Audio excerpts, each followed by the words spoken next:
Abrimos tertulia de actualidad, repasamos los temas más importantes, hoy sin duda con la mirada puesta en el pleno que celebrará el Parlamento mañana, donde se van a analizar las conclusiones de la Comisión de Investigación del denominado caso Goikoetxea. Volvemos a este tema, al futuro político también en los próximos 15 meses en nuestra comunidad foral y a ese deseo de unión del pueblo navarro de que se rectifiquen esas conclusiones por parte de los grupos. Analizamos el tema con Fermín Ciaurriz, Jesús Hernández y Tomás Hierro. Fermín, ¿qué tal estás? Buenas tardes. Buenas tardes, bienvenido al programa. Muchas gracias por acompañarnos, Fermín. Jesús Hernández, ¿qué tal, Jesús? Hola, con la voz un poco tomada, pero espero que los espectadores sean pacientes y me escuchen. Seguro que sí. Jesús, muchísimas gracias por acompañarnos a pesar del catarro, ¿no? Gracias. Con este sol intenso también uno se puede enfriar, ¿no? Así es. Muy bien, Tomás Hierro, ¿qué tal? Bienvenido, Tomás. Pues muy bien, buenas contento tardes. de estar de nuevo con vosotros y con este tiempo tan agradable y estimulante, da gusto. De verdad, así es. No sé si da tanto gusto volver a analizar la comisión de investigación del denominado caso Goikoetxea, valga la expresión, pero seguimos hablando de él probablemente ya en el turno final, ¿no? Probablemente, digo, porque mañana se va a abordar en el pleno del Parlamento. Fermín, reclama Unión del Pueblo Navarro un cambio en esas conclusiones, una rectificación por parte de los grupos. ¿Consideras que es de recibo ese planteamiento o en principio las conclusiones tendrían que quedar como fueron redactadas? Hombre, yo creo que si los partidos mantienen una mínima congruencia con lo que han dicho en la comisión y con lo que han sido sus posturas, las conclusiones no deberían cambiarse. Quiero decir, he oído esta mañana al portavoz del partido del gobierno, no, del Partido Socialista, Danero, me parece que era, del partido de UPN. De Unión del Pueblo Navarro, sí. Pues decir que como había habido modificaciones y que no se iba a haber moción de censura, que entonces tenían que quitar de las conclusiones. Yo creo que son cuestiones, consecuencia de la comisión de investigación, que en su momento tendrán que dar las explicaciones que sean los que estén o no las cumplan o los que estén en contra de lo que en su momento dijeron. Pero yo creo que en sí, si los partidos son congruentes y consecuentes con lo que han hecho, deberían conformarse y confirmarse en el Pleno, y a mí me parece que eso es lo que va a pasar. Se han producido nuevas circunstancias, dice Unión del Pueblo Navarro. ¿Es para valorar, es a tener en cuenta quizá este planteamiento o las conclusiones tendrían que quedar como, bueno, pues quedaron fijadas en su día? Como ciudadano espectador de lo que ha ocurrido, la impresión que queda es que parecía que había motivos suficientes para la comisión y también para clarificar un poco lo que había ocurrido entre Hacienda, el gobierno, las personas afectadas correspondientes. Pero al parecer ese asunto que parecía que tenía mucha fuerza durante el proceso de las comisiones ha ido viendo que no. Entonces queda como desfigurado el motivo por el cual se había creado. Y eso naturalmente va a tener consecuencias para todo lo que sea sacar conclusiones, que las conclusiones en realidad no serán las que sacan la comisión, sino las que saquemos los ciudadanos. Bueno, ciudadanos que en cierta medida, muchos, bueno, pues con una sensación de quizá mayor descrédito de la clase política tras este episodio también aquí en Navarra. ¿Esa es la sensación que nos queda, Tomás? Yo creo que sí, yo creo que la mayoría de los ciudadanos estamos un poquito cansados, un poco hartos de todo, no tanto de este episodio, sino de lo que hay en el trasfondo. Decías, Jesús, que la comisión de investigación quizá no ha podido probar la gravedad jurídica de las denuncias que inicialmente se hicieron por parte de la directora gerente de la agencia tributaria. Seguramente esto es cierto en términos jurídicos, pero desde el punto de vista político y desde el punto de vista ético, yo creo que los ciudadanos se han dado cuenta que en el gobierno de Navarra se han venido llevando a cabo una serie de prácticas de gobernanza en absoluto ejemplares. Es verdad que si las comparamos con casos tan escandalosos como la trama Gürtel o los ERES de Andalucía, esto es peccata minuta. Pero el problema es cuando empezamos a ser frágiles en los principios y aceptamos, no lo podemos llamar corrupción con mayúsculas de tipo penal, sino corruptela, irregularidad. Esto me parece que es una incoherencia absoluta desde el punto de vista político y me recuerda aquello de aquella señora que decía, creo que estoy un poco embarazada. No, está embarazada o no está embarazada. Entonces, al final, lo que ha revelado esto es, como digo, algo que resulta poco ejemplar y aumenta la desafección ciudadana hacia los políticos, y por otra parte es cierto que el desenlace de todo este episodio no ha podido ser más esperpéntico, desde el momento en que el Partido Socialista, principal promotor de la comisión de investigación con la petición expresa de moción de censura, ha sido el que se ha vuelto atrás. Creo que ya no solamente la clase política en su conjunto, sino en este caso el partido promotor ha quedado en una situación muy desairada que sospecho va a tardar mucho tiempo en recomponerse. Hoy precisamente Urizar, Pello Urizar de Eusko Alkartasuna, decía que el Partido Socialista de Navarra se ha hecho el harakiri, ¿no?, al no apoyar la moción de censura. A tanto no llegaremos porque el socialismo navarro va más allá de los personajes que están ahora dentro de la dirección del Partido Socialista. De alguna manera se recompondrá. Pero yo me refería sobre todo a las consecuencias de ese espectáculo a que hemos asistido, donde de alguna manera se anuncia un drama y aparece una cosa cómica, ¿no? Entonces es difícil calibrar desde fuera lo que realmente hay detrás. Pero cuando se anuncia de una manera tan espectacular, pareciera que está todo sabido, hablado, y por tanto las conclusiones ya estarían anticipadas.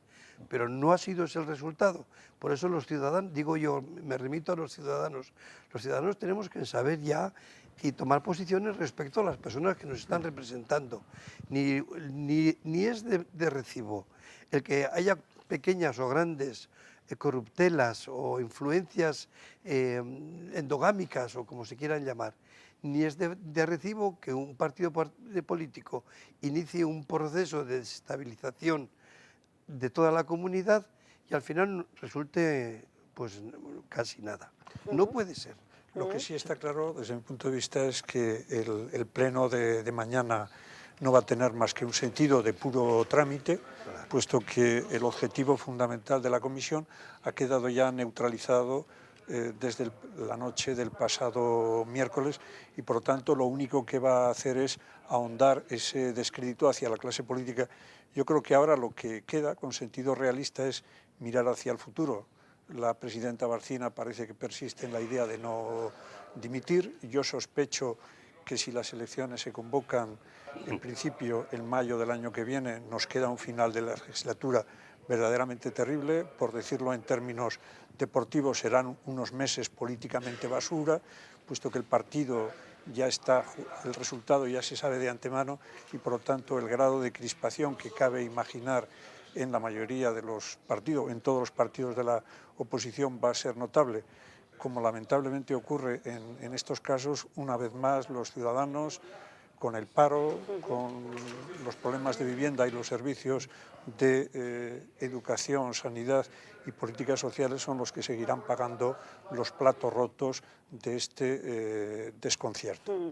¿Qué 15 meses nos pueden esperar? Enseguida veremos en un vídeo también qué opina el Gobierno. El portavoz del Ejecutivo ha dicho hoy que la presidenta del Gobierno ha pedido trabajo intenso y en principio se descartan las elecciones. Sí, bueno, esa es la impresión que da y parece que es la decisión de Yolanda Barcina desde hace ya tiempo. A mí me parece que lo que ha ocurrido en todos estos acontecimientos pues tiene un origen que fue, digo en la última parte ya del esperpento, las declaraciones de Idoia Nieves, que no se ha ido mucho más lejos de lo que dijo, pero lo que dijo se ha confirmado, entiendo yo que se ha confirmado, y que ha puesto de manifiesto, bueno, pues unos niveles de actuación política que les llamemos como les llamemos no son correctos, y desde luego que significan que desde un punto de vista público la exigencia de una ética de mínimos no se ha cumplido en este caso. Y por tanto yo creo que eso tiene mucha importancia, que se le ha querido dar mucha más importancia porque el Partido Socialista ha cometido gravísimos errores en todo este proceso. El primero fue el que cuando rompió el gobierno la Yolanda Barcina en su momento, si estaba con sus votos de presidenta del gobierno, evidentemente tenía que haberse sometido a una cuestión de confianza, o el Partido Socialista ya haber puesto entonces una moción de censura, porque estaba gobernando y seguía gobernando con sus votos, porque esto es un sistema parlamentario, no es un sistema presidencialista. Después de ese error enorme, se ha querido o se quiso poner la posibilidad de que hubiera una moción de censura al resultado de una comisión que yo creo que casi todos los que siguen la política un poco a diario veían el final. Es decir, las manifestaciones de Idoia Nieves eran unas manifestaciones que ponían de relieve cuestiones que se han acreditado y que son muy importantes y que a unos políticos no se les pueden permitir, de injerencias, de intromisiones, etcétera, importantes, pero que iban a quedarse ahí. Y como decía Tomás, es decir, no iban a salir aquí pues los ERES, ni los cursos de formación de Madrid, de no sé dónde, ni la Gürtel. Pero había unas actuaciones que eran evidentemente reprochables. Pero claro, si un partido supedita su moción de censura a eso y además se agarra de la brocha sin tener la escalera debajo, porque está tratando de incitar y de poner de manifiesto ante todos los ciudadanos que su postura va a ser, al final, acabar proponiendo una moción de censura, si eso lo dice en la propia Comisión de Investigación en sus conclusiones, con el respaldo de esos partidos, y si luego eso queda en que, como les dicen en Madrid, que no se puede poner todos para atrás y aquí no ha pasado nada, evidentemente eso lo debe pagar el Partido Socialista, pero no el resto de partidos que han intervenido en la Comisión de Investigación, que han visto claramente lo que ha habido, que mañana lo ratificarán y que realmente ponen de manifiesto que este gobierno estaba gobernando y sigue estando gobernando en prórroga. Prórroga que, como ha dicho Tomás, a mí me parece que va a ser complicadísima, porque si son otra vez mínimamente congruentes los partidos de la oposición, yo creo que no van a ponerle muy fácil estos 15 meses, a pesar de que Yolanda Bárcena esté por activa y por pasiva pidiendo, como está pidiendo siempre, pues ayuda y apoyo a quienes en principio, de los únicos que en principio quiere, que es del Partido Socialista, que es a los que ha echado y a los que ha conseguido a través de sus influencias también en Madrid humillar de forma absoluta. Hablaremos, por supuesto, del futuro entendimiento, si veis factible, posible entre UPN y PSN, pero si os parece, vamos a ver qué dice exactamente el Gobierno en relación con esta situación de crisis institucional que hemos vivido en nuestra comunidad. El Gobierno insiste en que buscará acuerdos en el Parlamento para seguir con su actividad y apunta a que necesitará el consenso en dos aspectos que requerirán del diálogo con los grupos, como el convenio económico con el Estado y una reforma fiscal. Que los ciudadanos tienen que mejorar su tributación y su situación fiscal, pues es algo objetivamente necesario por encima de cualquier circunstancia política, por ejemplo, ¿no? Que Navarra tiene que aspirar a negociar un convenio económico el año que viene en las mejores condiciones, pues es algo que está latente y que es una necesidad palpable. Y sobre otros temas, el Gobierno considera que deben ser capaces de buscar fórmulas que lleven a un acuerdo para desbloquear la situación de minoría en la que se encuentra.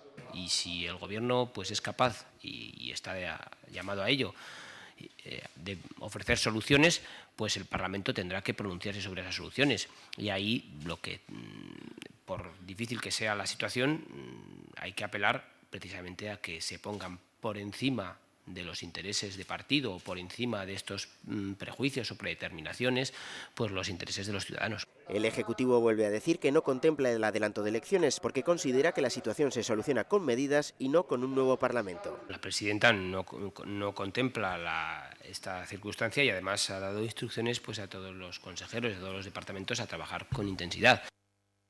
Jesús, bueno, hemos escuchado al portavoz del Gobierno hablando de diferentes cuestiones, nos quedamos con esta parte final. ¿Es posible un entendimiento? No se puede corregir con otro error. Y yo creo que es un error seguir la situación desde que se rompió el gobierno. No se puede seguir un gobierno sin un parlamento o con un parlamento mayoritario en contra del gobierno. Esa situación está haciendo mucho daño a Navarra. Y fuera de los partidos políticos, creo yo, por lo menos me atrevo a decirlo, es que actualmente no se trata de que se salven los partidos políticos, ni se limpien la cara, ni hagan no sé qué esfuerzos que les han pedido, sino que Navarra sea gobernable. Y para eso necesitan coaliciones de dos partidos cuyos protagonistas no deberían ser los mismos, sino otros, porque esos otros creemos que podrían hacer coaliciones para poder gobernar Navarra. Y ese es el asunto sobre el que hay que decidir. Se impone, por tanto, desde tu punto de vista, Jesús, quizá un cambio de líderes en los principales partidos, claramente. Todos aquellos que nos han llevado a esta situación, yo creo que deberían retirarse y dar paso a otros que sean capaces de ponerse de acuerdo para gobernar Navarra, que es lo único que nos interesa. Y mira que hay temas que ha mencionado Tomás sobre qué habría que hablar y tomar decisiones ya en Navarra. Eso es, cuestiones relativas, como indicabas, bueno, pues a la economía navarra, ¿no? Con tantísimas personas que viven con bueno, el apoyo, en este caso, bueno, de las instituciones públicas por falta de empleo, ¿no? Tenemos los datos de la renta básica recientemente publicados. Es que, además, yo creo, volviendo a lo que decías, Jesús, en este momento el gobierno, personalizado en la presidenta, yo creo que está olvidando algo que constituye la esencia de la democracia en todas las legislaturas en la Comunidad Foral de Navarra, y es que siempre ha tenido que haber pacto, que no ha habido ningún partido político que tuviera la mayoría absoluta, la hegemonía. Por lo tanto, ha tenido que llegar a entendimientos. Pero esa misma situación que se da en el gobierno se ha venido haciendo desde la transición hasta ahora en muchos ayuntamientos de Navarra. Y por lo tanto, digamos que ese bien público general de los ciudadanos, que es lo que de verdad debe importar, tiene que estar por delante. Y no parece que en toda esta crisis política e institucional ese objetivo haya sido de carácter minoritario. Yo, como ciudadano, vuelvo a repetir lo que decía antes, lamentaría muchísimo que estos 15 meses, lejos de contribuir a solucionar algún problema, todavía lo agravaran más. Y no parece que de no darse un cambio de gobierno y llegar a una mayoría con los pactos correspondientes, eso vaya a ocurrir a medio plazo. Más bien todo lo contrario. Sí. Pensamos también en las conclusiones, ¿no?, de la comisión de investigación. ¿Qué recorrido pueden tener ahora? Si serán remitidas o no a la Fiscalía, ¿qué puede suceder?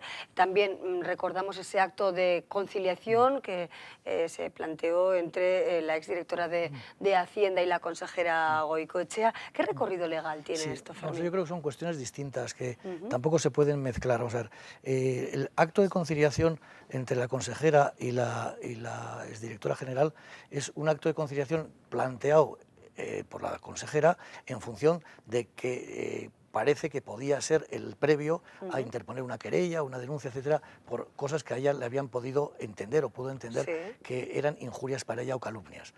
Eso es una cuestión que está ahí, es una cuestión entre las dos, y que ni Idoia Nieves es quien para valorar los conceptos que se desprenden de lo que ella dijo, ni la consejera es quien tampoco para sacar de ahí la conclusión de que como Idoia Nieves ha dicho que ella no dijo que había corrupción, se había terminado todo.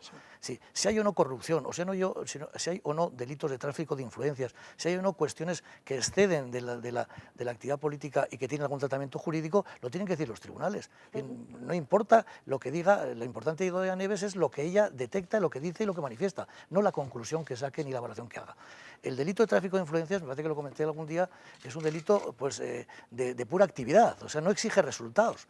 Por tanto, se trata de un delito que cuando se comete presión sobre alguien que tienes debajo, en la administración concretamente, y le puedes ingerir en alguna forma o indicar que tenga que hacer alguna cosa que no sea correcta o que no tengas por qué imponérsela a ella, si esa presión es suficientemente fuerte, se está cometiendo el delito.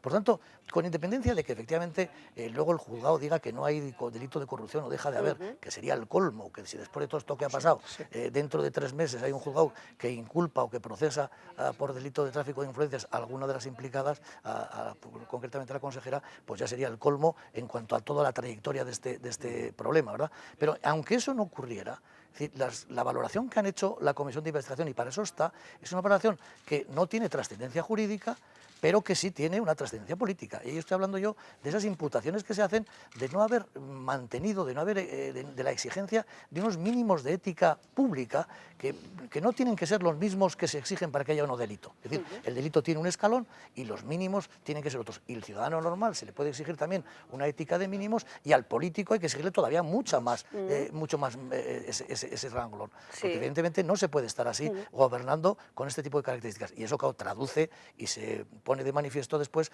en que, para mí, que ahora Yolanda Barcina o el gobierno, el Sánchez de Muñán, como hemos visto, esté pidiendo que el Partido Socialista, porque no lo pide nadie más, con Bildu no puede hablar, al contrario, lo descalifica no para pactar con ellos, sino para pactar con otros. O sea, se coloca de magister y dice, aquí no se puede gobernar con nadie más que con el Partido Socialista. Con todo esto que ha pasado, si el Partido Socialista después o ahora llega algún acuerdo importante, trascendente, de gobernabilidad con Unión del Pueblo Navarro, no es que vaya a desaparecer, es que no sé dónde lo tendríamos que buscar en Navarra.